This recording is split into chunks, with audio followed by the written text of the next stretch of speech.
there's a lot of local legends, even as you said on your podcast, that play sports that, from the shore, podcasters don't get recognition, but they used to hoop or they play football. So it's about giving them some. I had cats from the 70s, graduating in the 70s, the 80s, the 90s, the 2000s. So every sport from tennis to basketball to football. So just giving people their flowers, man. While they still smell them. Yeah. That's definitely something. First of all, that was fire. I tell you lies and it's just so toxic. You lie, I lie too. Girl, I don't love you. You know it's lies when I say it's just you. But don't be mad, boo. I once believed you.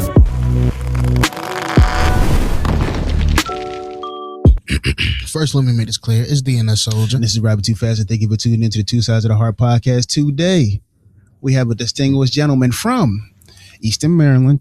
He's a senior business analyst at Pepco Holdings, has his bachelor degree in business administration from UMES Hawk Pride. Okay. Get it. Got 2 kids, a daughter that's 10 and a son that's 3. He's an elder, trustee, board member at Emmanuel Deliverance Center. He's a board member at BAM, which stands for Building African American Minds.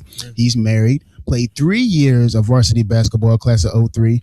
Still dunk on him though. It's like, that's like the first black male to receive a book scholarship through Midshore Community Foundation for college in 2003, created the Real Sports Fans podcast, which is from 2017 to 2024. He created the Wardell Brice Classic, a basketball event honoring his uncle who was killed in 1997 bus accident in Easton on Halloween. Please welcome Lance Wilson. How you doing, sir? Man, I appreciate y'all having me, man. Good to be here. Good Yes, to be sir. here. I've been looking forward to this. Absolutely. Thanks for having me. How you doing in general, though? How's your mental health? How's everything? I'm blessed, man, and to be honest with you, I'm glad you asked that, because a lot of times as men, again, seen the roundtable about that too. Just as far as a lot of times as men, we don't always, we say, oh, we're good, but are we really good? And a shameless, not necessarily a shameless plug, but since you asked that, there's a friend of mine, shout out CJ Henry, who started something called Power in the Cup, and Power in the Cup is for men. It stands for purpose.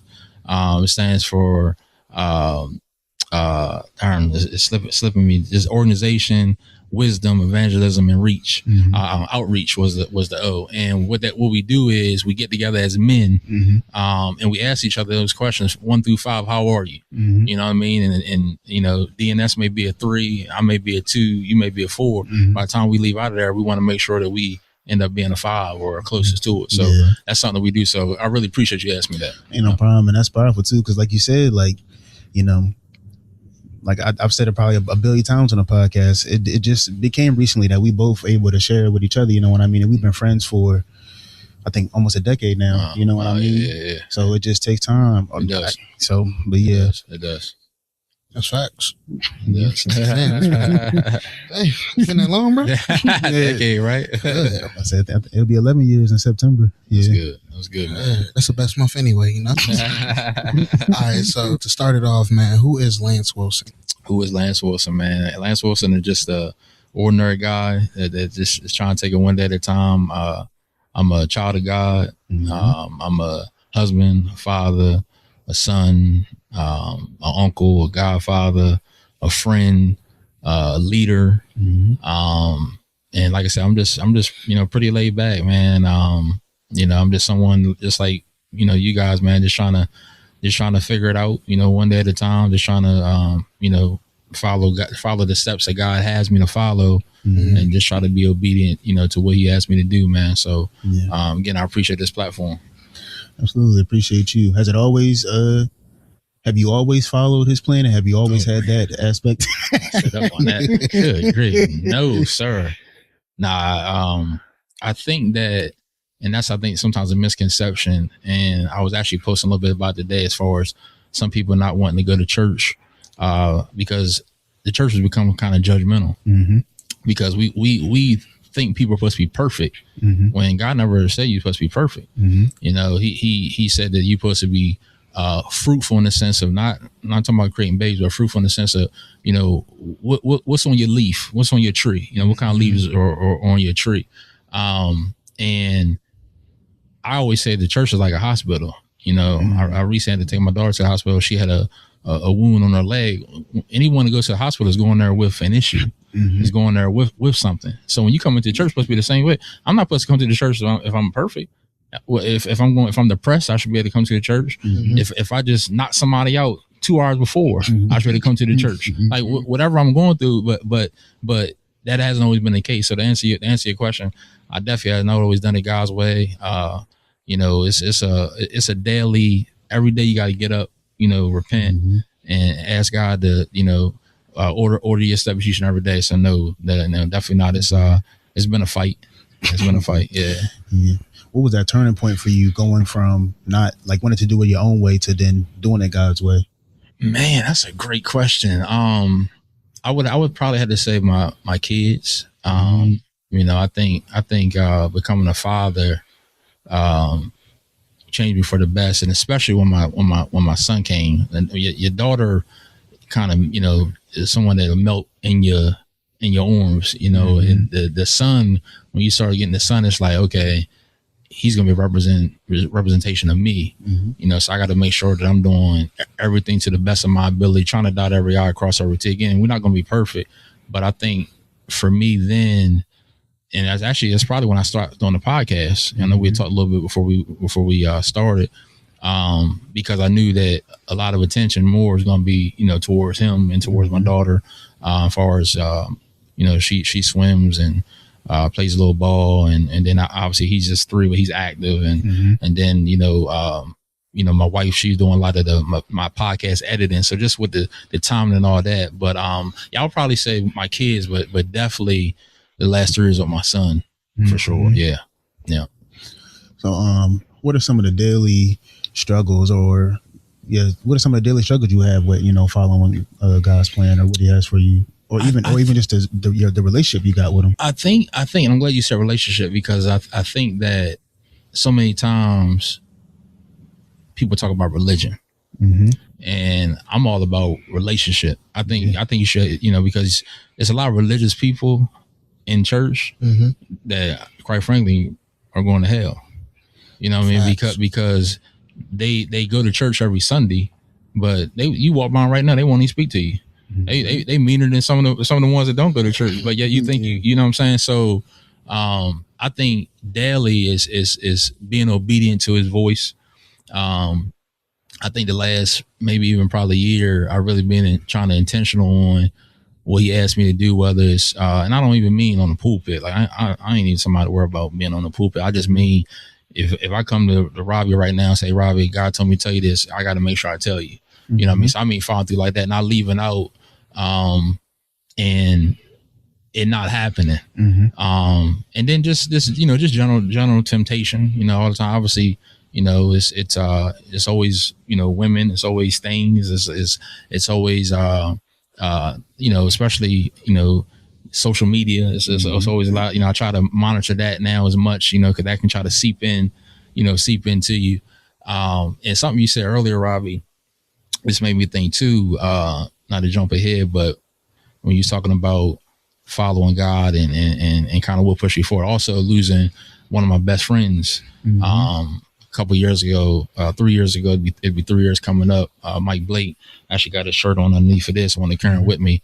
I think that's also a wake up call, because I'm sure we've all lost people. I've lost an aunt, I've lost an uncle from cancer, but when you lose somebody young, he was 37. So when you use somebody young, it really just kind of makes you think like time really is short. So whatever, God has for me, I better do it, because time gonna run out for everybody at some point. So that's facts. Yeah. Wow. I'm speechless now. Dang. I thought I had another question, but before we move on to that, I think that is just powerful overall, just how the different intricacies of life kind of push you into a different direction, like losing somebody, like, when I lost my paternal grandmother in 11th grade, that kind of gave me the motivation, to, be better at football, to really take my senior year serious and everything, and to really dedicate that year towards her. The year before that, I lost my great grandmother, and something that really stuck with me. No, I'm lying. My freshman year, I lost my great grandmother, and something that stuck with me was that she was like, don't be a follower, don't drink and don't smoke, and so I'm not saying I've never drank as well, but you know, a big reason of why I don't primarily is because of that. You know, that really stuck with me, and more so just the follower part. Like, you know, so I feel like if I do that, I really don't. But you know, it's because of me, not because I want to be like everybody else, and not just that, but just all the decisions in my life. You know, like I don't gotta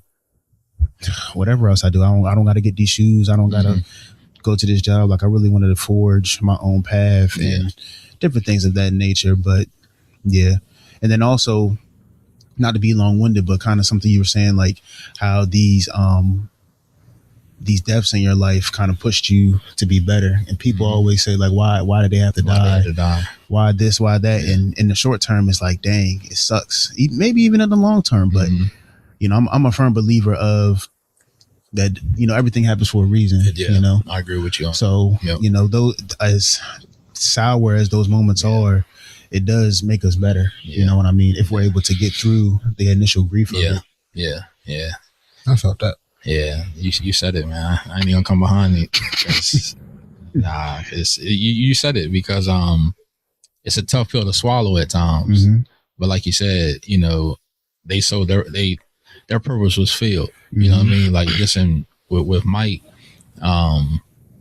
his dad, for some reason, kept saying that he had to have a birthday party for him at 37. Everybody's like, why are you going to have a birthday party? Why don't you just wait till 40? Like most of the time you have a milestone birthday. Why don't you just wait? And he was like, nah, God just telling me I got to have it. So thankfully he had a party. His birthday was in June. He died in August. So imagine if he didn't have that birthday party. So we had that final time for that. Everyone was together. You know, so I always tell his dad, like, you know, you do what you're supposed to do. And Mike was one of them people. And I guarantee y'all probably seen like clips of him on Facebook and stuff and didn't even know who he was. Funniest dude you'll meet. Always make you laugh at a lot of friends. But yeah, you said it, man. It's true. It pushes you. It's either gonna do one, two things. It's gonna push you back or push you forward. And hopefully push you forward. How did it feel to be the first Black man to receive the book scholarship through the Mid Shore Community Foundation?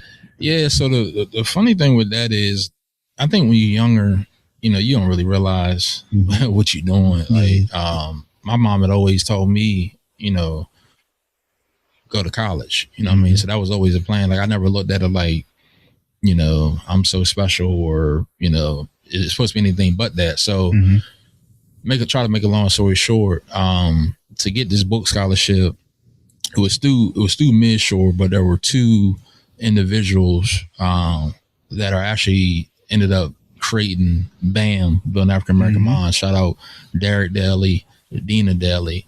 They actually moved from Boston and came to Eastern Maryland. And from what I understand, I just found some of this out a few years ago when I got on the board, is that they went to the guidance counselor and said, give me every Black male that has a 2.5 GPA that's going to go to a 4-year college. And they were expecting the guidance counselor to come back with a big list, and the only name on there was mine. So I didn't know that at the time. Again, I was 18, so I just, this is book scholarship, $500 a semester. It helped mom out. Cool, you know what I'm saying? You know, so that's what you do. So it wasn't until I got, you know, in my 30s that I actually heard them tell that story. I never knew I was the only one.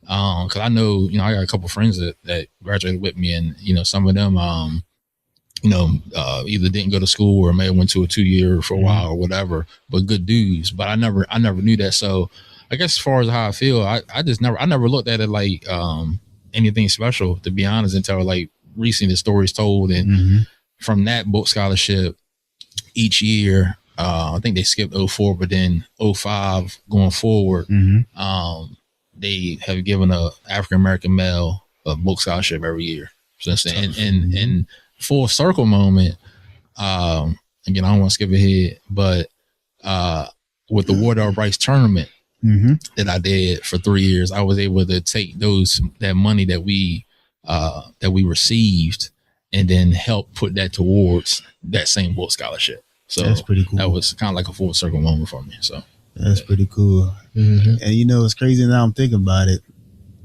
What years did you do the tournament? I did the tournament. So let me see. So it had to be 21. It had to be 22, 23, and 24. Okay. something like that. Yeah. 22, 23, and 24. Pretty sure. Yeah. Okay. Yeah. Because I read say if it was any earlier, because I know I got that same book scholarship in 2018. Okay. Yeah. Because we do Caroline County now too. Yeah. It's Carolina and Talbot. Yeah. And I was able to go 2 years ago and give it to a. It was Caroline County, but it was Denton. It was someone in Denton. But yeah, that's good. So that's good. Okay, look at that. All right. Hey, that's crazy. Hey, that's what's up. When I read that, I was like, bitch, that's what's up. Yeah, that's dope. That's dope, man. Okay, cool. So tell us about your Wardell Brice basketball classic. Yeah, so that's a great segue, right? The Wardell Brice classic. So first, are y'all familiar with that name? The Wardell Brice. I know y'all. No. I'm a little older than y'all, you know what I'm saying? But so just a little history with Wardell Brice. So Wardell Brice is my grandfather Harold Brice Sr.'s brother. And in 1997, and I don't know how it was in Carolina. Y'all both in the Colonel. So I don't know how it was with like fall delays and stuff with y'all, but for us in Talbot County, a lot of people, you know, whether they moved here, they would kind of be like, you know, they'd be like, why y'all always got like fall delay? Even if it's a little bit of fall, like y'all got fall delay. We got the fall delay because in 1997, there was a real bad bus accident. And my uncle, what happened was there was a tractor trailer that ran a red light and it was very foggy. I mean, you could put your hand out like that. You couldn't see it because that's how foggy it was that particular day. I remember like it was yesterday. Ran the red light. Obviously, the school buses they have the right of way. So my uncle seen it at the last. I can't even say he seen it at the last moment. He seen what was going on, and he was hero enough to turn the bus just enough so that the impact only hit him. So he ended up saving all those kids that was on the bus. So, and a lot of them I know. My cousin was on that bus. Two of my cousins on that bus. His grandsons. One of the ladies that was on that bus, young girls now ladies, Pam Ewan, shout out Pam Brewer now.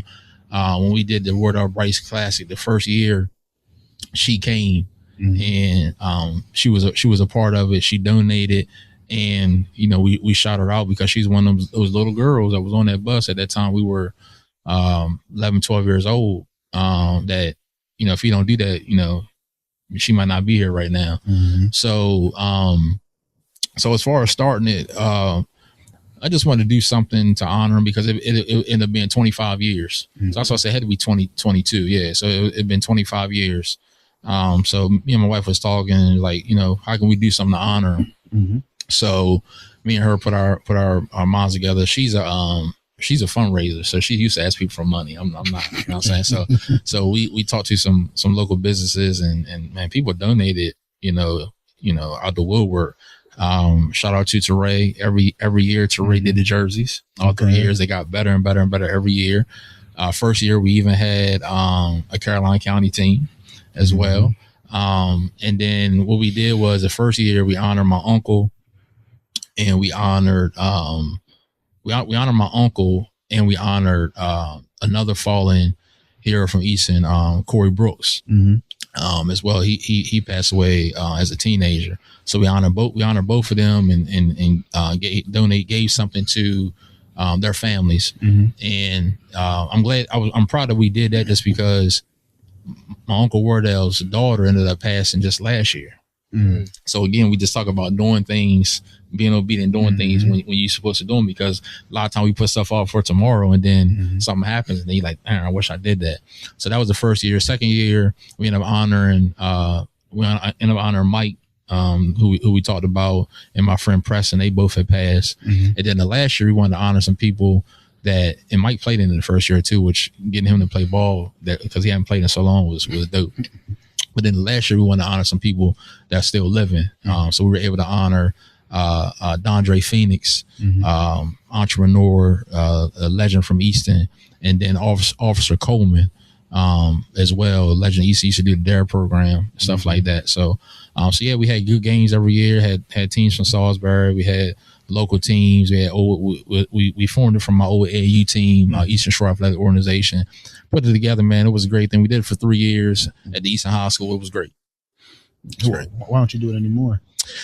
I think with everything, man, I just think there's a time. It's almost like Ecclesiastes. There's a time for everything, a time, and I just think I had been asked to do it again for like that, but I just think for me and my wife, we did enough. You know what I'm saying? We did those 3 years. I thought about doing it one more year, but man, it was a lot of work. It was a lot of work, man. Like just the planning and getting everything together, and it was just a lot. It was just a lot of work. But the 3 years we did it did get better every year. It was a nice crowd, almost like that old school crowd, that late '90s, early 2000 crowd when we was in high school. So it was good. It was good. Yeah. Oh shit! I was just thinking about what you were saying. So, what does it mean to you to be a father? And being a father is the greatest thing that God has allowed me to be. The responsibility of being a father, I love. Being an active father, because I want to be there for everything. I want to be there for. I was talking to my kids before I came in. Tell me about them eating Chick-fil-A. I want to be there for every single thing. Or whether it's tying their shoes. Whether it's right now I'm trying to get my son on the potty. What I'm saying? Every little thing, getting him ready for school in the morning. Just those little things, man. Because I got a great relationship with my father now. But my father wasn't there when I was younger because he was in the Marines. So being able to be there for my kids every step of the way and seeing all the little things they do, and not just being a financial thing where, some people, I throw money, but being there and being active and being able to share that responsibility with my wife, is just an awesome thing. So yeah, being a father is everything, man. I wouldn't trade it for a world. And then there was a time, man, sometimes, the enemy put things in your mind. I didn't know if I was going to be a father. Me and my wife had tried. We had tried for a while, man. We tried. And again, God's timing. Yeah. We had talked about going to a fertility doctor, and we had actually had the appointment and everything. And then I want to say maybe a couple of weeks later, before the appointment, she got pregnant with my daughter Bella. So, so that was so that started as it was just a blessing. Like we didn't have to go through that all, going through all that, spending all that money as well. You know what I mean? But just God's time, man. So being a father is everything, man. Being a father is everything. Yeah. No. I definitely want to dive deeper into you being a father, but something you said about your dad not being there because he was in the Marines. So yeah. The question that comes to mind is, was there any resentment towards him because of that? Yeah. Robby, you getting deep on me. I like you getting deep on me.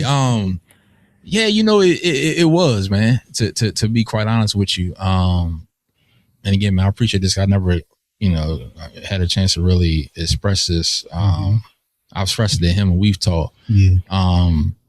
But it was resentment because again, as a kid, you don't understand everything. All you see is dad's not there. Yeah. And then my dad was a local hero. So all I heard was, man, your dad, they call my dad Big Bird. His real name was Tim Wilson. And man, your dad was good in ball. And he would come home during times and we would play ball, or he would, but I was a mama's boy growing up. So even when he came as a little one, man, I'm saying my mom, man, I don't even know, I know you my dad, right, but I want to be under my mom and my grandma. Yeah. So it probably wasn't until I was 12 he came home for a father-son tournament that we placed third in, and afterwards, we talked just about the game and life, and then he came back to a couple of high school games, my 11th grade year, my 12th grade year. One thing I'm proud of, every game my dad came to, I think he came to 5. I always had a good game. I always had a good game. Every game he came to, one of them was against Colonel. But I always had a good game. So then fast forward to, obviously, he came to graduation, high school graduation. He wasn't able to come to college graduation. That's a long story. But when I was 21, he asked me to fly out to California because he was getting married. He was getting married to his now wife, my stepmother Nisha, shout out Nisha, who I love. And for some reason, it's almost like maybe because I was older, like the resentment kind of all went away. He was like, fly out and you know, basically be my best friend. I was like, all right. So flew out. He lives in California, so flew out to Cali. Never been on a plane at 21. That was like a 5.5 hour flight by myself. First time on the plane. Went out there, and man, we just bonded. Like I just kind of realized how much we alike, how much we laugh alike, our mannerisms, and then I just got to understand and just of all, you know, he had went through, you know, because I'm just looking at it from mom's perspective, you know, and mom never. And one thing I will say, my mom never talk bad about my dad, but I could also see mom was struggling with some things, you know, as far as, you know, financially, stuff like that, you know, and just being alone, you know what I mean, but yeah, I went out there at 21, man. We just bonded, and then, man, ever since then, you know, I used to go out there every summer, you know, even when I first met my wife, we met in like maybe I think we met like September, and then I think that following summer I had her out there, you know, with me in Cali. Took my daughter out there for Christmas one year. Haven't got my son there. We're gonna do that soon, but yeah, man. To answer your question, it was resentment, but now we best friends. He actually now is more of the kind of the nurturer, like compared to my mom. Like, you know what I'm saying? Like, you know, when you young, you know, I don't know how it is with y'all, but when you young, you know, I was a mom's boy, so it's always mom, you know, come here, let me get you kids, how you doing, you know. But now dad is the one that if my dad's calling, he's calling to see how you doing, you all right? Just how you ask me, you know, are you good? You know, how the family doing? You know, mom most times she calling like, you know, something going on maybe in the family, or, you know, calling them for the kids or something like that. But dad now he's calling like to see, you know, how I am, you know. So it's just funny how things flip, man. So yeah, man, that resentment was there early, man, but thank God it went away, man, and we have a great relationship. Yeah.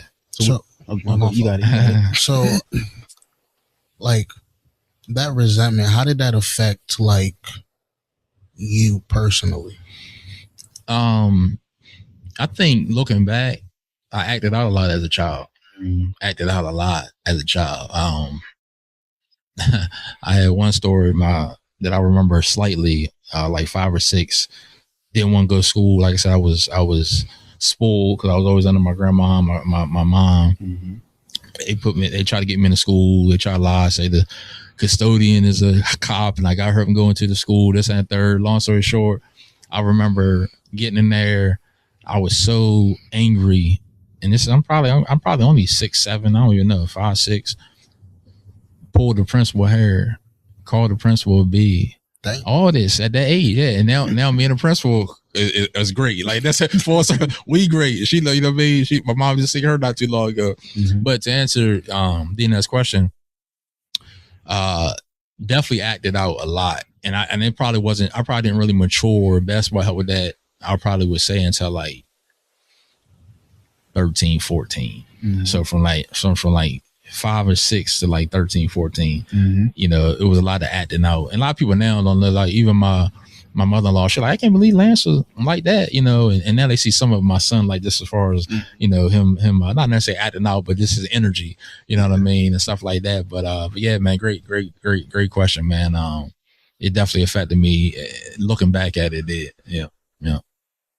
How would you say, like, would you say that trip is what decreased that resentment, or was it a slow process? I think it was that trip.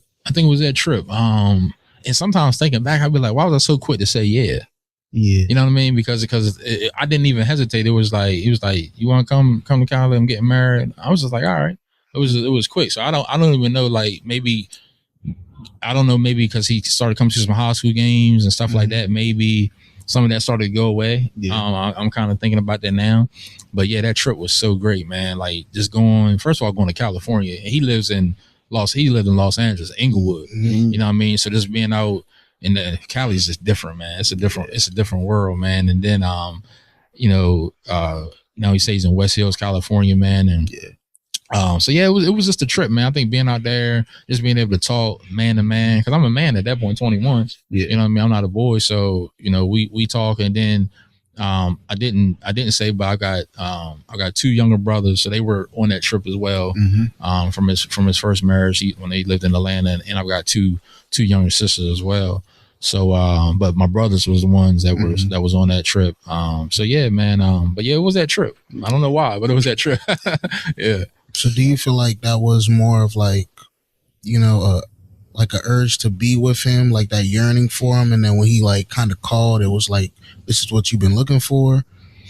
Yeah, I think that's safe to say, and maybe that's why I was so, to your point, maybe that's why I was so quick to be like, yeah, I'll come, you know, because I'm even thinking about it now, you kind of take me back, even as a small child. Just think about sometimes as a kid sitting on the couch or looking out the window and waiting for your dad to call or wait for your dad to pick you up. Like, he ready to take me to the store. You know what I mean? I never had that. Or even like now, like I'll go to all my daughter's swim meets. Like just seeing your child, you know, in sports or in plays or whatever. Or, you know, I never had my dad be able to teach me the game of basketball, and I picked it up because of the DNA and IQ. And then when he come, he would help. But just those little things like that. But yeah, I think just that yearning to want to be around him. You know what I mean? Because before, when he would come when I was younger, man, I ain't trying to be around you, man. I'm good. I'm good with mom. I'm good with grandma. And yeah, and that changed when I became an adult. You know, I'll tell you why it's significant of me kind of harping on this more when we off camera, but we were actually talking about this like before, too. we were talking about this before you came, just like some of my resentment towards my dad, you know, and I think the thing, it might have been the same age, like 21, like of when I really understood, like, oh, you know, I was, I don't know if I ever told this story on the podcast. Like, I had a car, my younger sister, she was like, hey, you know, are you coming to stay the night? You know, cause I wasn't living with mom at the time. I was like, yeah. And then I think it happened like twice. Like, she asked me to do something, but this is the one I remember. Like, she asked me, you coming to stay the night? Like, are you really coming? I said, yeah. And then I got there the next morning and she had made like the blow up bed for me. And like, she had like wrote a note like, hey, sleep here. And that really hurt my heart. Like seeing that, you know, and it kind of was a aha moment. Like, oh shoot, what I just did to her is what my dad did to me. You know what I mean? And it's like, or even like just the challenges of being an adult. Like, I get it. Like, it's hard to take care of one person, not add 4 more people on top of that. Like, that is, you know, and, you know, I know somebody's gonna be like, well, you shouldn't have had kids. And it's like, that's not the point. Like, yeah, we understand that, you know, but I mean, but if you take, you know, obviously that's true. Don't have kids if you know, it's hard, but it's not taken away from the fact of that. It's just like, look at the reality of the situation. Like, taking care of yourself financially, mentally, you know what I mean? Physically, you know, you don't eat what you're supposed to all the time, you know. Now try to get somebody else to eat what they're supposed to. The responsibility of another human being, like, that is on you. It's on you. And not just one. I have 3 sisters. So the responsibility of 4 human beings on top of yourself. You know what I mean? Like, that is just crazy. Yeah, we don't think about that as when we're younger, but as we get older, we like, oh wow, I kind of like, man, that's, I gotta provide. Like, you ain't think about that then. Yeah, that's true. It's a good point. Yeah.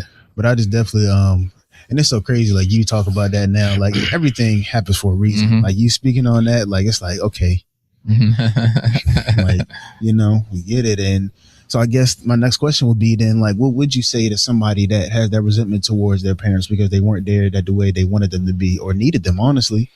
Get it right. Because again, tomorrow's not promised. I don't care what they did. I was actually just telling somebody earlier, like, someone has to make the first step. And I think sometimes we're always looking at our parents like, okay, they're the parent. They're older, so they should make the first step. But guess what? Sometimes we might got to make the first step. Now, you know what I mean? So I would just say, get it right. You know, have that conversation. I always say, you know, and I always say this about, I don't want to say church folk, but just people in general. But I do say with church folk a lot too, is that people don't want to have tough conversations no more. Like, have a tough conversation. Like, it don't matter. You know, like, one thing about me and my boys, I love all my friends, man. We can argue, seem like we getting ready to fight. If you got to cry, whatever. But man, when we done the conversation over, hey man, you ready to get something to eat? Come on, man, let's good. Like, we don't got to hold on to it. So have that tough conversation with your dad, with your mom. It don't matter if your dad was a deadbeat. He's still your dad. Guess what? You wouldn't be here without him.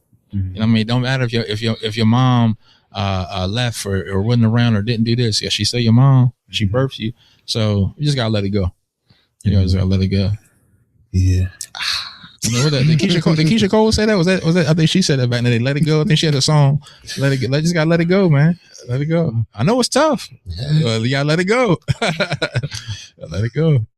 It definitely is, because even today, like, I love my dad, and I even get on my siblings sometimes. Like, y'all gotta cut him some slack. Like, because because one thing I can say about him is he tries. Yeah, like, he definitely that's does. all try. You can ask, man. You know what I mean? That's all you can ask. And but at the same time, being a devil's advocate, I guess, like, from the child standpoint, like, it does still hurt. Like, there still is resentment. Like, I guess I'm gonna talk about it. It's like the one thing that I'm still having a tough time getting over is my senior year football playing North Carolina. Hey, look, I ain't care about no other game that year. I remember going into that season, I said, look, if we go 1-9 and the one is against North Carolina, that's rival. Care. You know what I mean? Rival. So we get to that game. And at that point, we were already in the playoffs, so there weren't no playoff implications. But I just wanted to. I was talking stuff all week. I'm putting 100 yards on y'all. I'm a score. Like, I don't care. Like, it is what it is. Yeah. And I cut up that game. I don't care what. I cut up with 5 receptions, 122 yards, and a touchdown. I don't care. We did lose. I don't care though, because I cut up. That's all that mattered. And he told me he was going to be there, and he wasn't. Yeah, and it sucks. And it's because the adults, shout out to DJ. The adult understands, like, he had to work. You know what I mean? He didn't have a car. How are you going to get down there? He lives in Baltimore. We in Greensboro. That's an hour 30. Plus traffic. Plus traffic. Yeah. So how you going to get there with no car? The adult. Yeah. But the 17-year-old don't care about none of that, because I cut up. And you said you was going to be here, and you wasn't. Yeah. So it's a tough balance trying to, deal with both of those, right? Let me ask you this. I know in my podcast, but sometimes that's still in me, so excuse me. But were you disappointed a lot? Is that why you're saying that? If you're disappointed a lot as far as not showing up? I think that was the straw that broke the camel's back. Okay.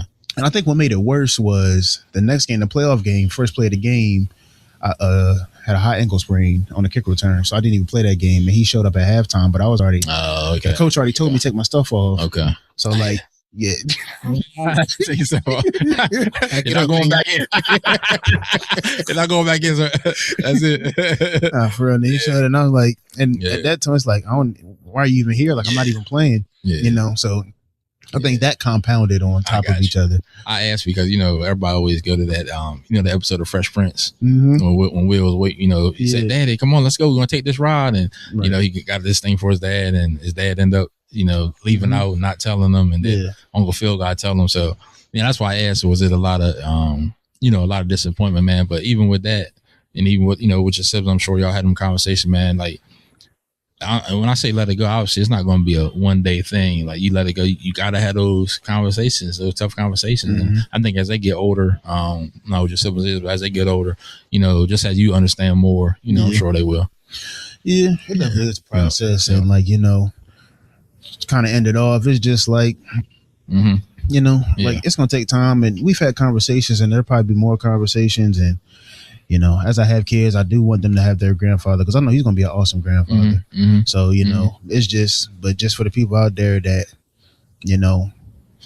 don't want to have that conversation or are struggling. Like I still struggle with that. Yeah. So I do agree that, you do need to work on it, but I also do want to acknowledge that it is a process. Yeah, it's a process. And it takes time. It's a process. But just don't let it take too much time. You're right that they become the best grandfather. They become the best grandfather. Oh, you already know. My dad, man, my daughter went out to Cali with him for about a week or so 2 years ago. First of all, it hurt me, I think, more than anybody. Cause I was like, man, my baby for a whole week in Cali, flew her out. She kept FaceTiming and calling. I was, oh man, but man, he's a great pop-up. So yeah. So yeah. I don't really think I have those issues. Like, my dad wasn't around growing up. Him and my mom used to argue a lot from what I can remember. So after he left, it's just kind of like he's not here. Like, but even when he was, it was like he wasn't there anyway. So, like, I don't know. I never really yearned for him to be at my games. But then again, like, with the way it was for my family, I never really had no one come to my games. You know what I mean? No games, no concerts. I was active in school. I did all types of shit, like, all year round. But even senior night. Really? Like, you feel me? They ain't come out. But it's just like, that's just how the dynamic was. Okay. But from a young age, I guess like I understood that. You feel me? Like, from a young age, I knew like, okay, mom had to work. Mm-hmm. I see that mom is struggling. I see we struggling. Yeah. Like, I just picked up on it quick. So I never really like, that shit never bothered me. Like, to be honest. You never yearned for that relationship from your dad, so y'all don't have a relationship at all, and don't want to have one. Like, you know, if we end up having one, yeah. If it happens, it happens. You know, if it don't, like, it's no different than yesterday. So yeah, but if he called, let's say he called tomorrow, and let's just say he needed something, how would you help him? Technically speaking, yeah. I mean, I have in the past. Yeah. So yeah. So that means I only ask you that because just how you asked about that resentment, that means you free. Like, ain't no resentment there with you. You just knew what it was, and you understood the dynamic. That's real. I respect that. Because sometimes people are like, man, you in there for me? Don't call me for nothing. Like, you know what I'm saying? You know what I mean? Don't call me for nothing. That's real. I respect that. I mean, at the age where like he could call and actually ask me for stuff, I had already come into the mindset of like, your parents are just people too. Mm-hmm. So yes, I see what you're saying. So yeah. Man, one thing we realize, man, as even as a parent,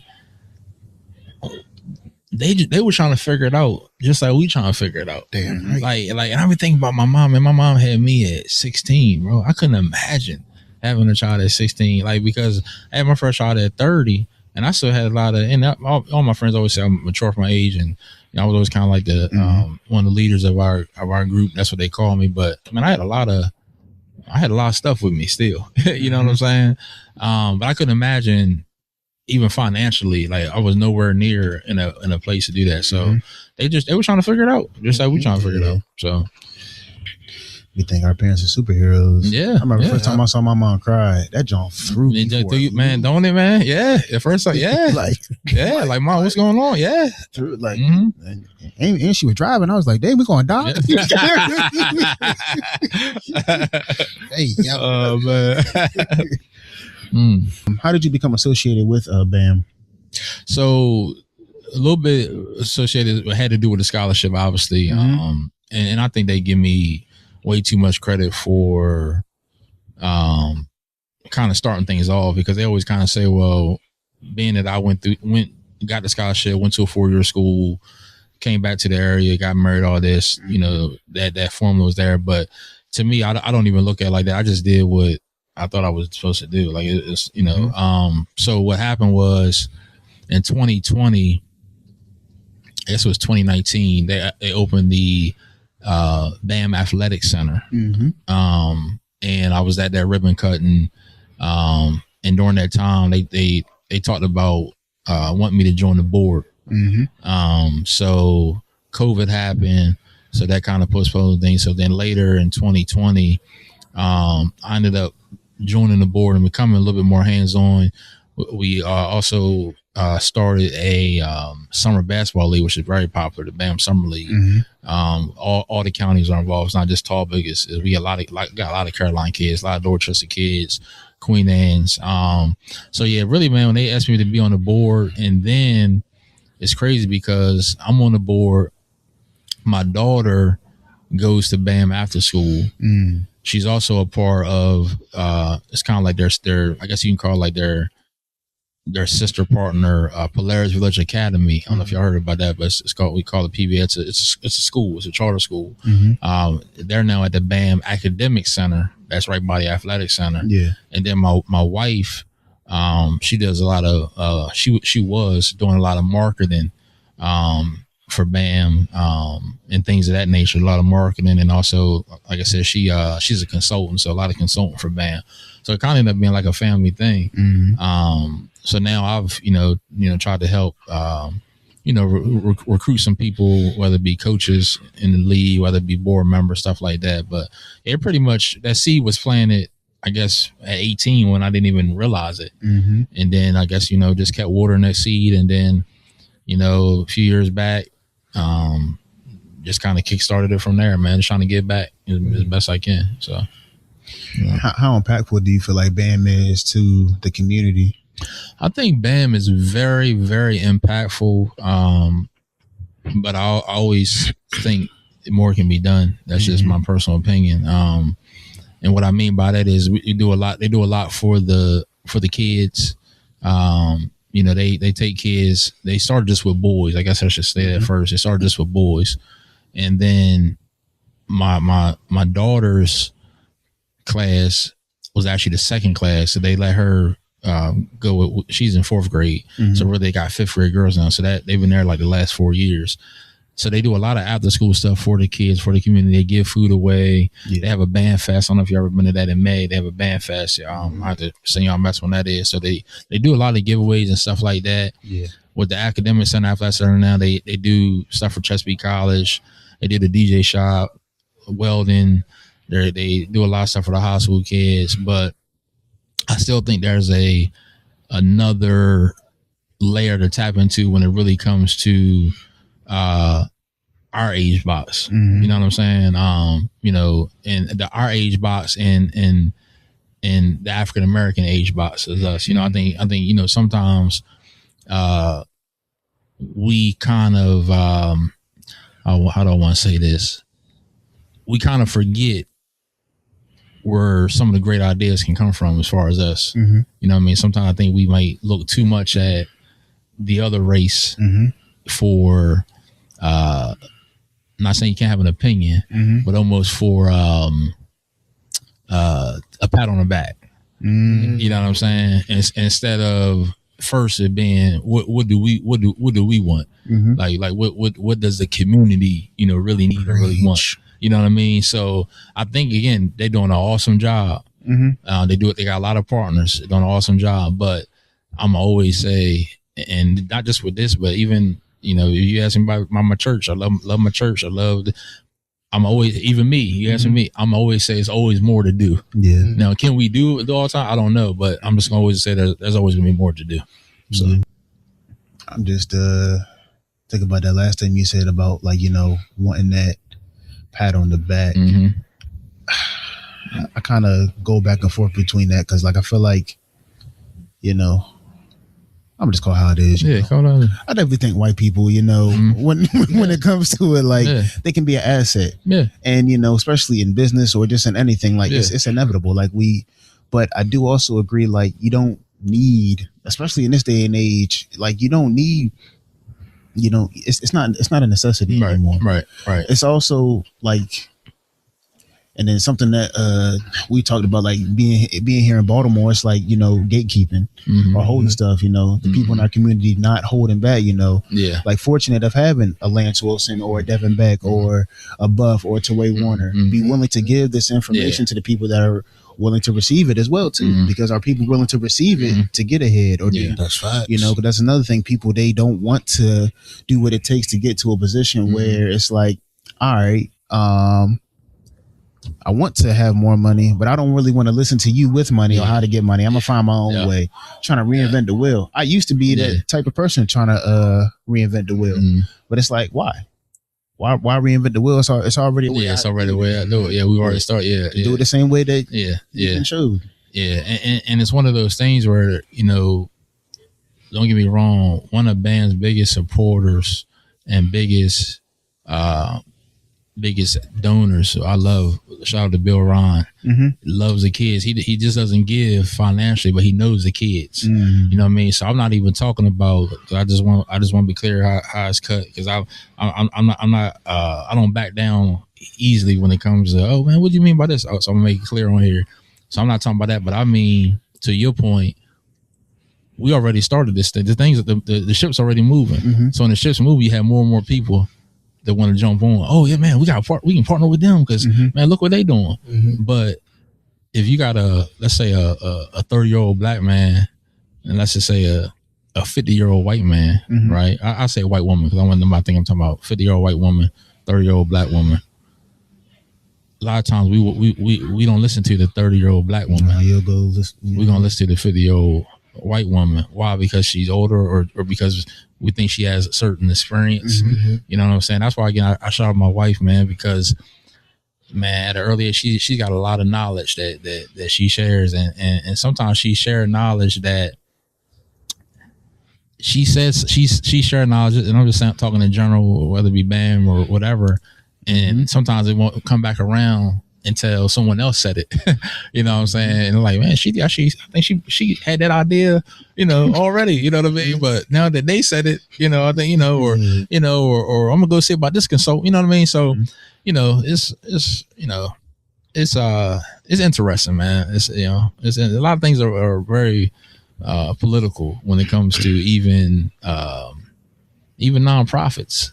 You know what I'm saying? It really is, man. But again, I think overall we're doing a great job. But I just think we need to hear the voice more of the 20-year-olds, the 30-year-olds. Like, what does community need? I grew up on 108 Glenwood Avenue, which is down by Easton, man. I grew up in the 90s where it was people were shooting. I had the club, I had the Legion right beside me, and the Elks right across the street. Like, we need to talk to more people in there to see what do you actually need. Yeah, there's a lot of people that can't tell us what they need if you didn't grow up how we grew up. Like, it means something different to us. You know what I mean? So I could go on a tangent with it, man. You got me ready to go on a tangent. Like, it's so wild. Like, when I hear people say, like, how if you've never been in certain positions, can you make decisions for people that are in certain positions? Yeah. Like, you don't get it. Yeah, for real. Like, you ever seen the show Undercover Boss? Yeah, for sure. They coming out. Yeah, you don't know what they got on. So, yeah. That's the one you least suspect. Have you ever seen that, John? Yeah. Yo, so it's crazy how, like, I remember the one show, I think it was like a Checkers or something, where like the CEO came in and he worked for the one Checkers, and he was like, yo, we cannot finish this, John. Because like, and it always baffles them seeing what you have to go through as an employee to make things work. You know what I mean? Yeah. And so the thing, like, I always see people when they're arguing with like politicians or lawmakers or anybody, is like, how about you come go through what what you're trying to get people to go through, and then let me know if you still think that this is a good idea. You know what I mean?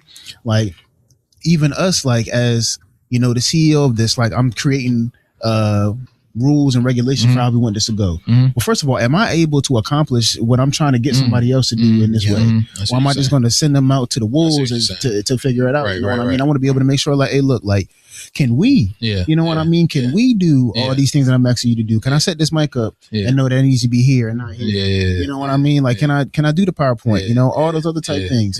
But I definitely think to bring my point back around is, like, the people that are in powers of positions of power, like, really they need to be people that have experienced these things so they can really articulate, hey, look, like, I know that this is what's going on because I was in that position. You know what I mean?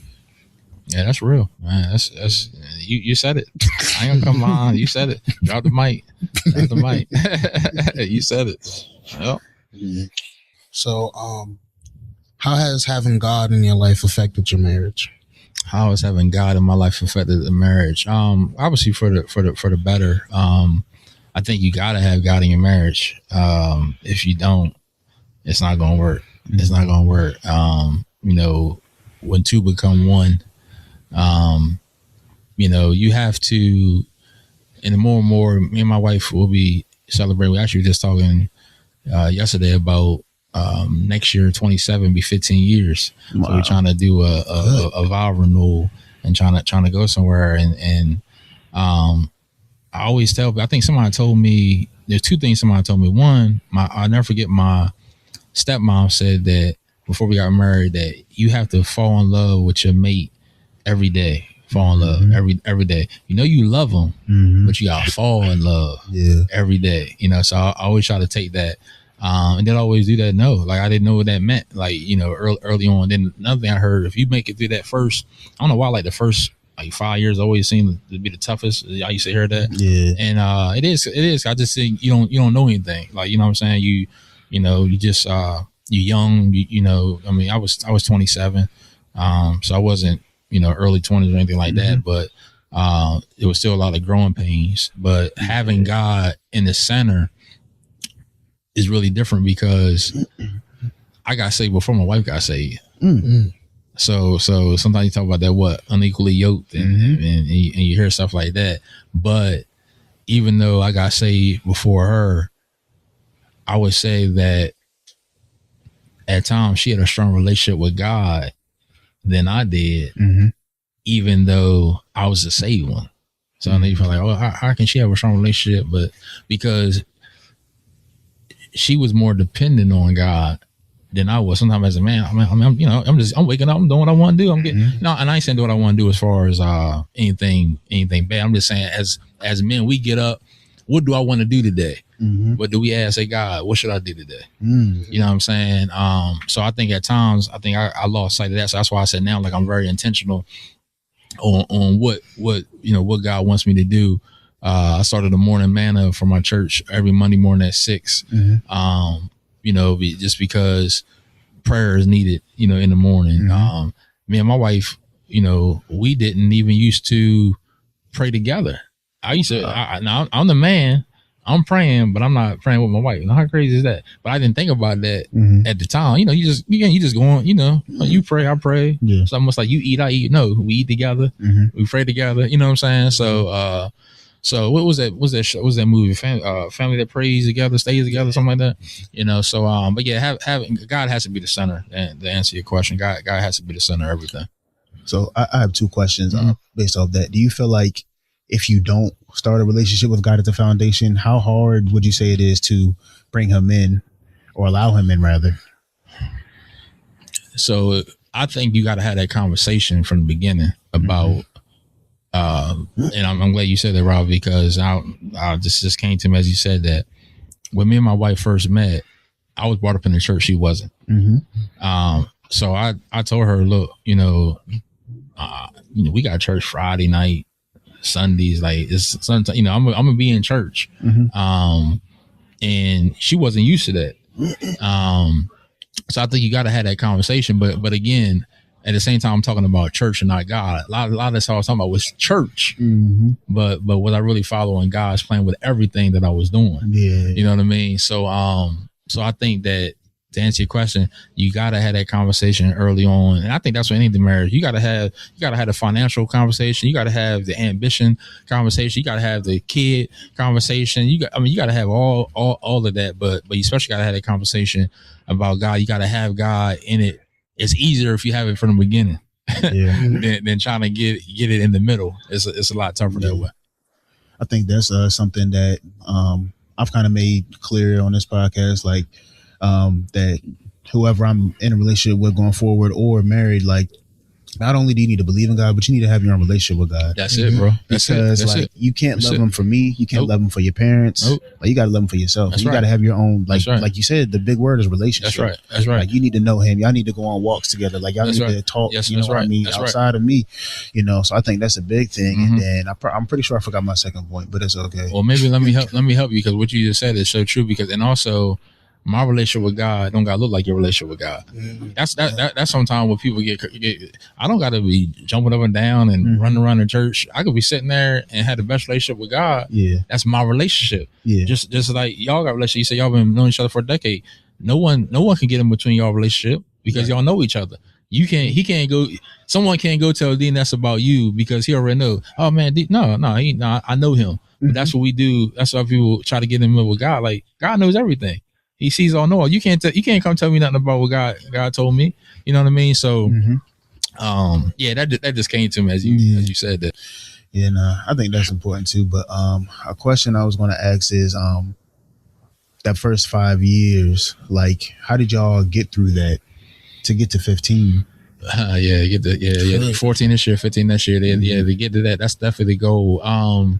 How do we get through that? A lot of prayer. A lot of forgiveness. I will say, and I'll say conversation too, but you know what's funny as you say that, man, we've probably had stronger conversations probably in the past 5 years than we did in the first 8 years. Just like real conversation. And when I mean conversation, I mean dialogue. Not I'm talking, you be quiet, or she yelling, and I'm just like, all right, whatever, I'm good. Because again, as men, what do? We shut down.